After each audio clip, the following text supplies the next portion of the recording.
ഇന്നത്തെ ടോപ്പിക്. സ്ത്രീകൾക്കും പുരുഷന്മാർക്കും ഒരുപോലെയുള്ള സാമ്പത്തിക സമത്വമാണ് ഇതിൻ്റെ പ്രധാന ലക്ഷ്യം.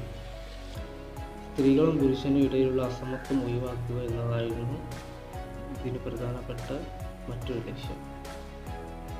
സ്ത്രീകൾക്കെതിരായ സാമൂഹ്യ, സാംസ്കാരിക, രാഷ്ട്രീയ വിവേചനത്തിനെതിരെ പോരാടുക എന്നതായിരുന്നു ഇതിൽ പ്രധാനമായും വരുന്നത്.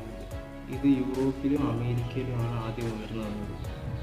18-ാം നൂറ്റാണ്ടിൻ്റെ മധ്യത്തിൽ ഫ്രഞ്ച് വിപ്ലവത്തിന് ശേഷം ഇതിന് പ്രാധാന്യം വർദ്ധിച്ചു. സ്ത്രീകൾക്ക് വോട്ടവകാശം, വിദ്യാഭ്യാസത്തിനുള്ള അവകാശം, നിയമപരമായ പല അവകാശങ്ങളും നേടിയെടുക്കാൻ ഇതിലൂടെ സാധിച്ചു. ഇന്നത്തെ കാലഘട്ടത്തിൽ ഫെമിനിസ്റ്റ് ചിന്തകളുടെ അടിസ്ഥാനത്തിൽ സ്ത്രീകളുടെ അവസ്ഥയ്ക്ക് ഏറെ മാറ്റങ്ങൾ വന്നിട്ടുണ്ട്. അതുകൂടാതെ ഫെമിനിസത്തെ 3ആയി തരംതിരിച്ചിട്ടുണ്ട്: black feminism, Dalit feminism, eco feminism.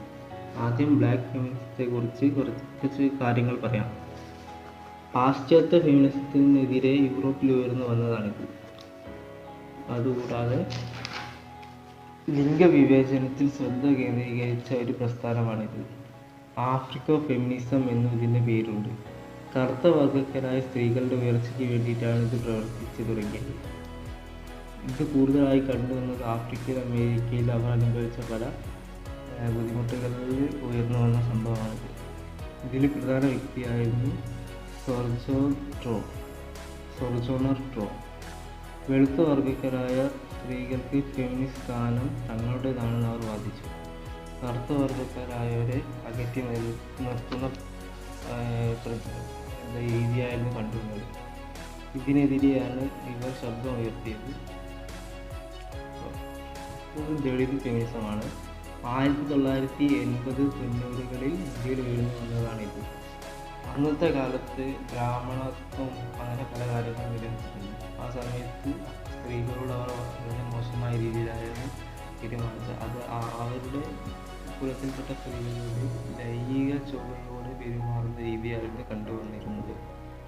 പിന്നെ അവർ അനുഭവിച്ച പല കാര്യങ്ങളും, അതുകൂടാതെ ദളിത് സ്ത്രീകൾ അനുഭവിച്ച കാര്യങ്ങൾ ഇതിൽ ഉൾപ്പെടുത്തിയിട്ടുണ്ട്. ജാതിയുടെ അടിച്ചമർത്തൽ, വർഗത്തിൽ അടിച്ചമർത്തൽ, പുരുഷാധിപത്യ കുടുംബത്തിൽ അടിച്ചമർത്തൽ. ദളിത് സ്ത്രീകളുടെ ശബ്ദം ഉയർന്നെങ്കിൽ മാത്രമേ ഇവിടെ മാറ്റങ്ങൾ ഉണ്ടാവൂ എന്ന് ഗോപാൽ ഗുരു അഭിപ്രായപ്പെടുന്നു. ദളിത് സ്ത്രീകളുടെ ശബ്ദം ദളിത് ഫെമിനിസ്റ്റിന്റെ പ്രത്യേകതയാണെന്ന് അഭിപ്രായപ്പെടുന്നു. ഇതുപോലെ തന്നെ ദളിത് ഒരാളുടെ പിന്നെ 2006 ഓൾ ഇന്ത്യ വുമൻസ്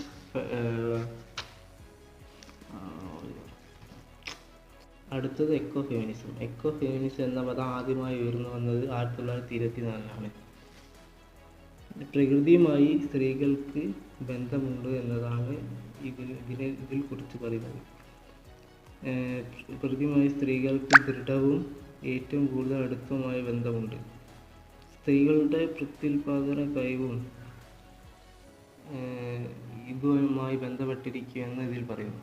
പ്രകൃതിയെയും സ്ത്രീകളെയും ചൂഷണം ചെയ്യുന്നതും അടിച്ചമർത്തുന്നതും എക്കോ ഫെമിനിസത്തിനെതിരെയാണെന്ന് ഇതിൽ പറയുന്നുണ്ട്. മുതലാളിത്ത പുരുഷാധിപത്യ പ്രകൃതിയെ നല്ല രീതിയിൽ അവർ ചൂഷണം ചെയ്യുന്നുണ്ട്. ലോകത്തിൻ്റെ വളർച്ചയ്ക്ക് സ്ത്രീയുടെ സംരക്ഷണവും പ്രകൃതിയുടെ സംരക്ഷണവും ഒരുപോലെയാണെന്ന് ഇവർ വാദിക്കുന്നു.